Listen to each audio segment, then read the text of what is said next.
Rasanya ketika para presiden yang lalu yang akan mengakhiri jabatannya, ya nggak lantas cawe-cawe menyiapkan suksesornya. Ada apa sih dengan Pak Jokowi ini?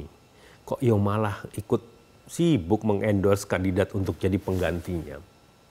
Apa sih Pak yang dicari Bapak? Masa iya Indonesia kekurangan calon-calon terbaik? Rasanya sih enggak lah ya.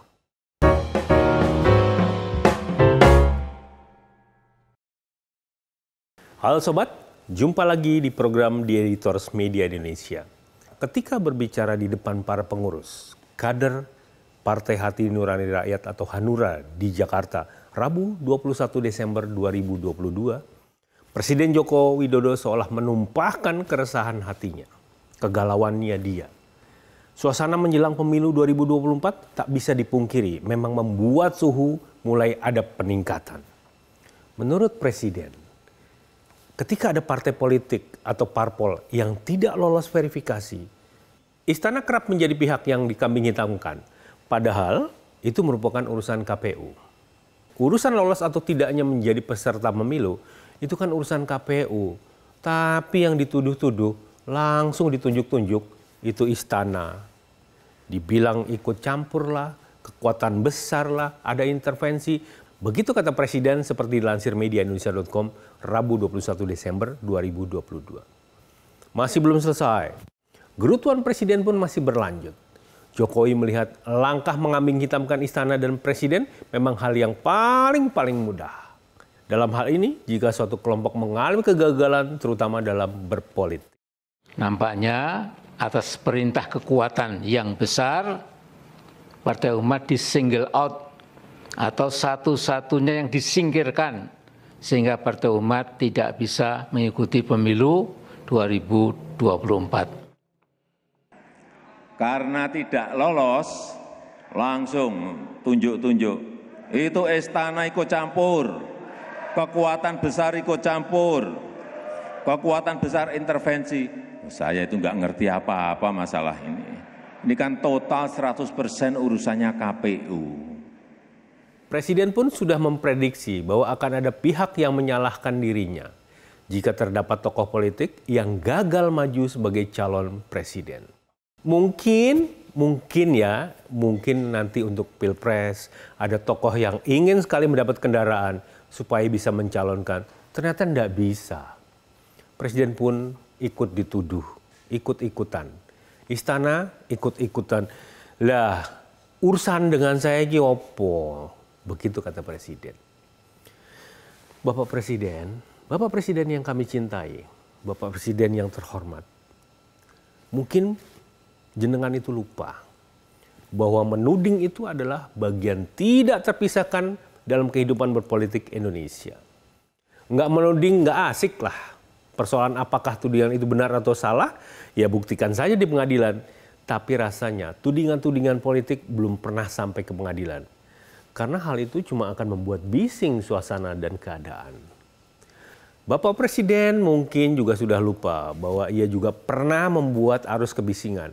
Simak saja bagaimana ketika berpidato tentang ciri-ciri kandidat suksesornya kelak saat menghadiri acara relawan para pendukungnya di Gelora Bung Karno, Jakarta.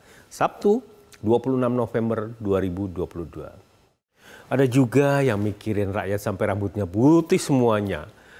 Ada kok itu. Kalau wajahnya sling, bersih, tidak ada kerutan di wajahnya, hati-hati. Begitulah pernyataan Presiden.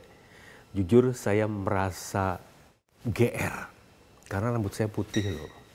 Apakah mungkin Presiden mengendorse saya menjadi suksesornya kelak? Ya marilah kita berdoa semoga benar. Bukan kali itu saja Presiden melemparkan sinyal dukungan kepada calon presiden sebagai pengganti dirinya. Pada 21 Mei 2022 saat Rakernas Relawan Pro Jokowi di Magelang, Jawa Tengah, ia juga pernah memberikan sinyal dukungan. Ketua Dewan Pembina Relawan Projo ini meminta para relawan tidak tergesa-gesa menjatuhkan pilihan terkait capres yang akan didukung. Nah, ini dia nih. Ini kalimat berikut ini yang banyak pihak menilai bahwa apa yang disampaikan oleh Jokowi itu adalah untuk mendukung Gubernur Jawa Tengah Ganjar Pranowo. Kata beliau, jangan terburu-buru. sekalipun mungkin yang mereka dukung hadir di tengah-tengah rakernas ini. Jadi mudah ditebak kok, mudah ditebak kalimat itu. Sangat mungkin kalimat itu ditujukan kepada Ganjar yang memang hadir di acara tersebut. Bahwa kalau kemudian sosok rambut putih dan kemudian ya Ganjar pun menghitamkan rambutnya, ya rasanya juga terlalu naif juga lah. Kenapa juga Mas Ganjar mesti GR gitu loh. Kan yang rambut putih kan bukan cuma Mas Ganjar doang. Yang mantan ketua umum PAN juga putih semuanya rambutnya. Atau kemudian pada 2 November 2022 ketika menghadiri Indo Defense Expo and Forum 2022 di G-Expo Kemayoran, Jakarta. Jokowi menyatakan sejak lama mendukung Prabowo Subianto. Dan itu kembali ditegaskan pada saat berpidato di perayaan HUT Partai Perindo bahwa Pilpres 2024 akan menjadi jatah Ketua Umum Partai Gerindra tersebut. Ya, kalau sudah begini, jangan kemudian malah menyalahkan ada pihak yang sedikit-sedikit menuding istana atau presiden yang mengatur. Atau bahkan menjadi arsitek penghadangan tokoh yang akan berkontestasi di Pilpres 2024. Ibarat pepatah, nggak ada asap kalau nggak ada api. Dan itulah yang terjadi. Kalau mungkin Pak Presiden nggak ngomong juga begitu, mungkin tenang-tenang saja sampai hari ini. Presiden itu, walaupun berasal dari partai politik, posisinya harus menjadi negarawan. Bukan malah ikut-ikutan menjadi politikus. Turun pangkat Pak namanya.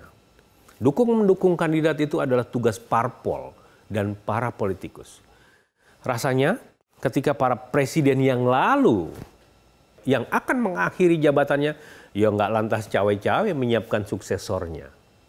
Ada apa sih dengan Pak Jokowi ini? Kok ya malah ikut sibuk mengendorse kandidat untuk jadi penggantinya? Apa sih Pak yang dicari Bapak? Masa iya Indonesia kekurangan calon-calon terbaik? Rasanya sih enggak lah ya. Bukankah presiden itu sesuai konstitusi dipilih secara langsung oleh rakyat? Presiden adalah jabatan yang menaungi semua pihak. Bukan cuma 1 atau 2 atau 3 orang saja. Bukan cuma orang yang dia sukai. Ketika kontestasi sudah usai, tak ada lagi polarisasi yang tajam kembali. Kalau untuk Prabowo Subianto yang notabene kompetitornya saat 2 pilpres saja bisa direkrut masuk kabinet, masa sih harus mengendorse orang lain untuk menggantikan dirinya? Ya, kita semua paham, sangat paham. Nggak ada larangan, nggak ada aturan perundangan yang memang secara tegas menyebutkan hal tersebut. Soal endorse-mengendorse memang tidak ada masalah. Tapi ini masalahnya, ketika berpolitik itu kan ada etika. Ada etika yang harus dipegang oleh semua pihak. Jadi, kalau mau mendukung, dukung sajalah putra-putri terbaik bangsa. Bukan cuma teman satu partai. Itulah sosok negarawan sejati. Ketika kemudian kita hanya bicara tentang siapa pengganti diri kita, rasanya kok kita akan jadi turun. Derajat itu akan sedikit menurun. Tidak salah Pak, tapi memang disinilah butuh kebesaran jiwa. Bahwa mungkin ada memang pihak yang ingin dipesankan agar meneruskan legasi Bapak. Tapi barangkali jangan sampai kemudian ada satu hal yang menurut kami menjadi endorse seperti itu. Itu saja Pak. Terima kasih. Kami dari tim editors mengucapkan selamat hari Natal bagi saudara-saudara kami yang merayakannya. Jadikan Natal ini sebagai Natal yang penuh kebahagiaan bersama keluarga. Damai di hati dan damai di bumi. Selamat merayakan tahun baru juga buat kita semuanya. Semoga tahun baru ini memberikan harapan yang lebih indah. Harapan yang lebih pas lagi buat kita semuanya. Harapan bahwa kita akan masuk ke era yang lebih-lebih cihuy lagi.